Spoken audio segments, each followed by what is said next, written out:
여러분, 오늘은 한 청년의 진솔한 간증을 들려드리려 합니다.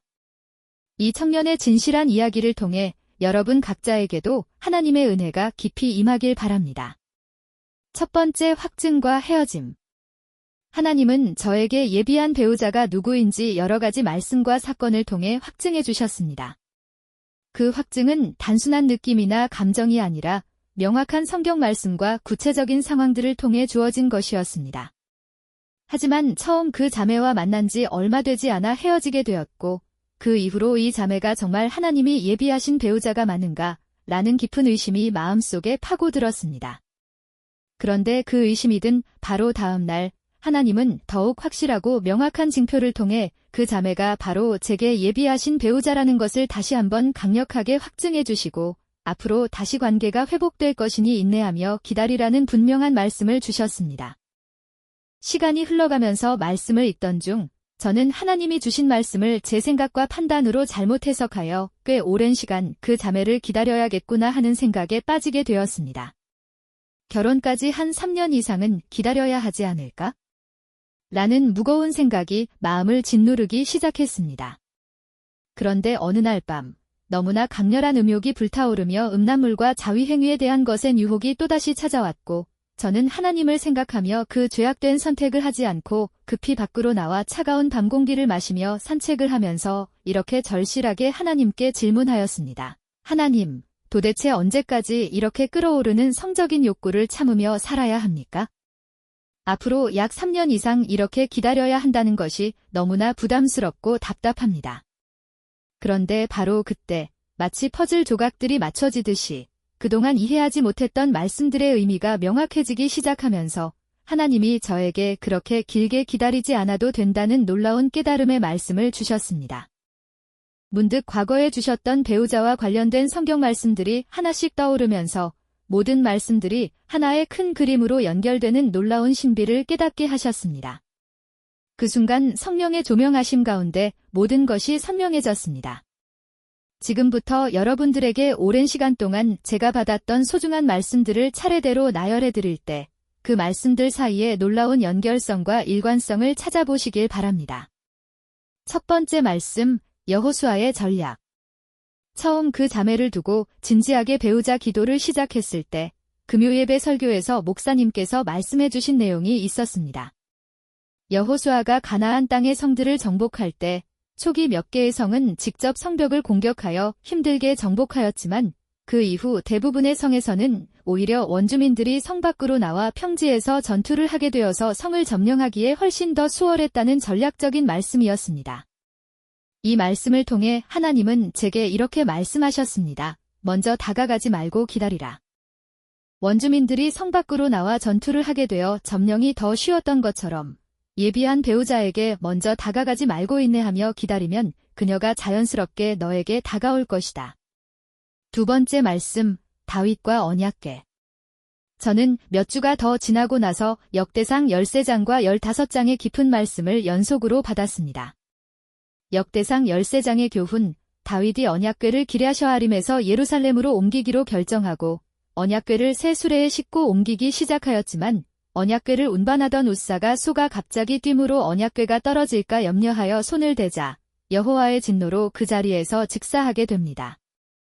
이 사건에 크게 놀란 다윗이 두려워하며 궤를 오베데돔의 집으로 급히 옮기고 거기서 궤가 3개월간 머무게 됩니다. 저는 이 말씀을 받을 당시 언약궤가 마치 그 자매를 상징하는 것 같다는 강한 느낌이 들었고 하나님은 그 자매를 성급하게 만나려고 하거나 다가가지 말고 함부로 손을 대지 말라는 엄중한 음성으로 깨달았습니다. 역대상 15장.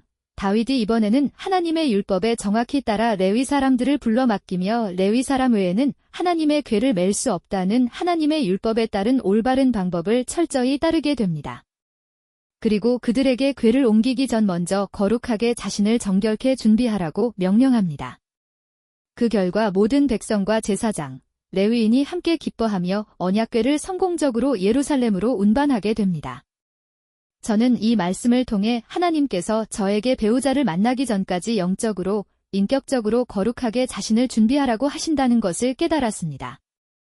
그리고 하나님의 궤가 다윗성에 성대하게 운반되는 그 기쁨의 장면이 마치 결혼식의 아름다운 순간을 상징하는 것처럼 생생하게 느껴졌습니다.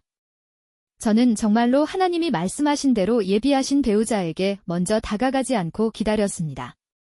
그리고 놀랍게도 하나님이 말씀하신 그대로 그 배우자가 자연스럽게 먼저 저에게 다가와 아름다운 교제를 시작하게 되었습니다. 그런데 처음 만난 지 얼마 되지 않고 예상치 못한 헤어짐을 겪게 되었습니다. 실제로 우사의 죽음도 처음 언약궤를 옮기기 시작한 지 얼마 되지 않은 시점에 발생한 사건으로 전체 거리의 약 10에서 20% 정도만 진행된 지점에서 발생한 일이었습니다. 이 일치는 우연이 아니었습니다.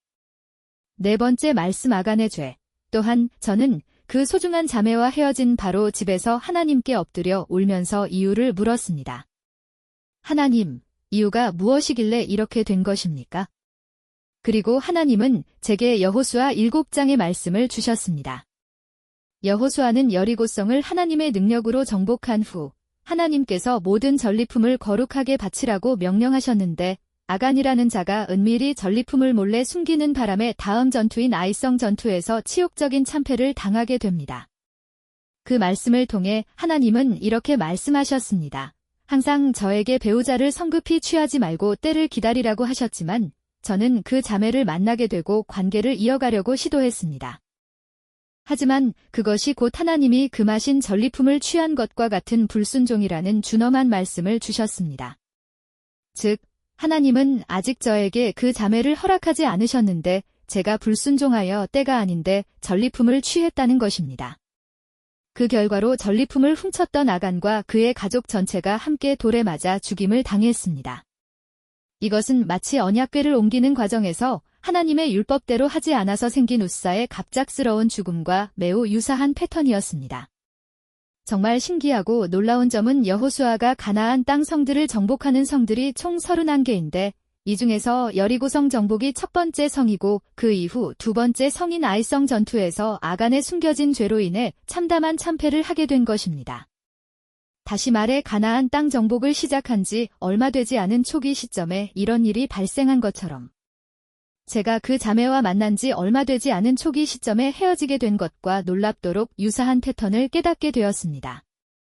성전 건축의 시작과 중단. 그리고 하나님은 배우자를 만나기 직전에 저에게 성전을 건축하라는 분명한 말씀을 주셨었습니다.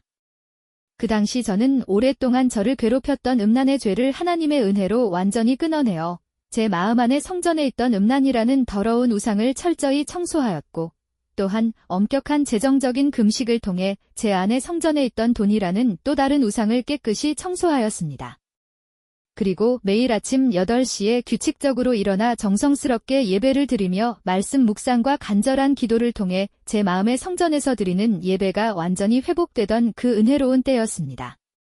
바로 그 이후에 하나님이 예비하신 배우자를 만나게 되었고 얼마 지나지 않아 그 자매와 안타깝게 헤어지게 되었고 동시에 예상치 못한 심각한 재정적인 시험이 거센 파도처럼 찾아와서 저는 완전히 믿음에서 무너져 내렸던 힘든 시기가 있었습니다. 또한 진행 중이던 사업이 법적으로 허가가 되지 않게 되었습니다. 그 결과 저는 시험에 들어 믿음을 완전히 잃어버리고 그토록 힘들게 끊었던 음란의 죄를 다시 짓기 시작하였고 아침 8시 예배도 드리지 않게 되었고 마치 저의 성전 건축은 기초 공사만 마치고 완전히 중단된 상태가 되어버렸습니다. 하지만 하나님의 은혜로 약 6개월 정도가 흐르면서 저는 서서히 다시 회복되기 시작했습니다. 반복적으로 짓던 음란의 죄가 다시 끊어지고 아침 8시 예배도 점차 회복되기 시작한 것입니다. 그리고 하나님은 다시 제게 성전 건축을 재개하라고 명령하신 것입니다. 저는 그제야 성경 속의 놀라운 패턴을 깨달았습니다. 스룹바벨의 성전 재건축.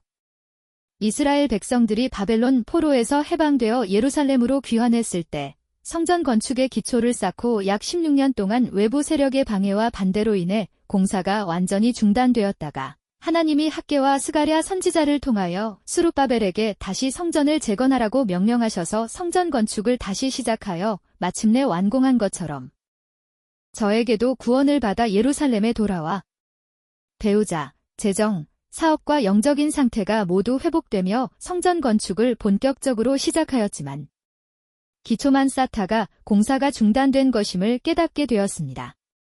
세 가지 성경 이야기의 공통점. 이렇게 여호수아의 가나안 땅 정복 이야기, 다윗의 언약궤 운반 이야기, 스룹바벨의 성전 건축 이야기, 성경 속 이 세 가지 중요한 이야기 모두에서 프로젝트의 진행이 약 10% 정도만 진행되었을 때 중단되거나 심각한 사고가 발생했다는 놀라운 공통점이 있습니다. 그리고 다시 하나님 앞에 진실하게 회개하고 거룩히 준비하여 올바른 방법으로 다시 프로젝트를 재시작해서 마침내 성공적으로 완공했다는 승리의 공통점이 있습니다. 그렇다면 처음 제가 간절히 물었던 하나님, 저는 도대체 얼마나 더 기다려야 결혼할 수 있습니까? 라는 절실한 질문에 주님이 주신 명확한 대답은 이것이었습니다. 재정과 사업이 회복될 때 결혼도 함께 회복될 것이다. 이 말씀을 깊이 생각해보니 모든 것이 연결되어 있었습니다.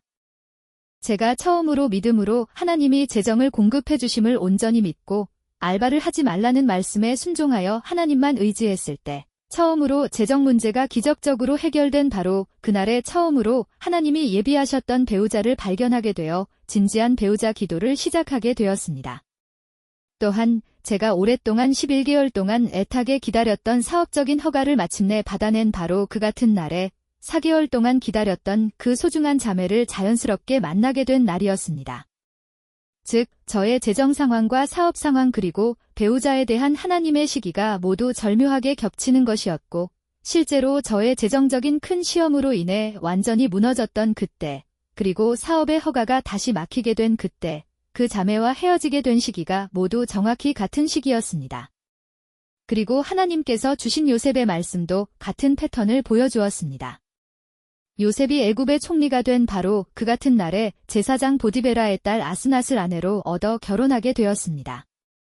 또한 히스기야 왕이 아수르라는 강력한 적국으로부터 생명을 위협받을 때와 치명적인 병에 걸린 시기가 정확히 같았다는 성경의 기록도 의미가 있었습니다. 왜냐하면 저에게 적국으로부터의 위협이 바로 재정적인 위협이었고 병에 걸린 것이 그 자매와의 아픈 이별에 대한 상징적 표현으로 말씀을 받았기 때문입니다.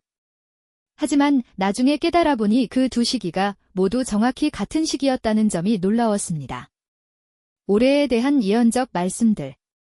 또한 하나님은 저에게 재정적 시험을 통해 히스기야에게 주셨던 말씀을 제게도 주셨습니다. 첫째 해와 둘째 해는 저절로 자란 곡식을 먹을 것이고 셋째 해부터는 심고 거두어서 풍성한 곡식을 얻을 것이다. 또한 그 해에 100배의 놀라운 수확을 얻을 것이라는 이삭의 축복의 말씀을 통해 저는 올해 재정적으로나 사업적으로 풍성한 수확을 거두게 될 것이라는 확실한 약속의 말씀을 받았습니다. 즉, 하나님은 제가 하나님, 언제 결혼하게 됩니까? 언제까지 이렇게 기다려야 됩니까? 라고 간절히 질문했을 때 이러한 깊은 영적 통찰들이 한순간에 그동안 받았던 모든 말씀들이 하나의 완벽한 그림으로 연결되면서 저에게 놀라운 깨달음을 주셨습니다. 도저히 믿을 수 없지만 재정적으로나 사업적으로 풍성한 열매가 맺히는 올해의 결혼도 함께 이루어질 것이라는 믿어지지 않는 약속의 말씀을 주신 것입니다. 저는 이 놀라운 약속을 받을 때에도 사실 한참 시간이 몇 년 이상 지난 뒤에 약속이 이루어진다면 충분히 믿을 수 있지만 지금 당장 올해에 그런 기적 같은 일들이 이루어진다는 것은 솔직히 절대 믿어지지 않았습니다. 왜냐하면 지금 당장의 현실적인 상황으로는 가능성이 거의 제로에 가까웠기 때문입니다. 재정적으로도 사업적으로도 그리고 그 자매와의 관계에서도 여러 가지 현실적인 기준들과 조건들이 모두 불가능해 보였기 때문입니다. 하지만 하나님은 분명히 그렇게 말씀하셨고 정말로 예비하신 배우자와 결혼하게 되고 재정적, 사업적인 놀라운 돌파가 올해 이루어지는 것일까? 하는 기대와 의심이 교차했습니다. 저는 이 간증을 여러분께 말씀드렸지만 아직 제가 받았던 이 모든 말씀들이 정말로 현실에서 이루어질지는 확실히 알 수 없습니다. 하지만 하나님은 분명히 약속하셨고 만약 그 일이 정말로 이루어진다면 이 간증 영상이 하나님의 신실하심에 대한 확실한 증거가 되리라 믿습니다. 그리고 이 이야기를 통해 지금 기다림 가운데 있는 많은 분들에게도 저처럼 불순종하여 어려움을 겪지 않기를 바랍니다. 하나님의 말씀에 순종하지 않는 이상, 하나님이 가라고 하신 길을 가지 않는 이상, 이러한 축복과 약속은 우리에게 주어지지 않습니다. 반드시 그 음성을 들어야 하고, 그리고 그 음성을 따라갈 때, 하나님은 예비하신 축복을 우리에게 부어주십니다. 그리고 우리는 그 약속을 이루어 주시는 하나님을 보게 될 것입니다.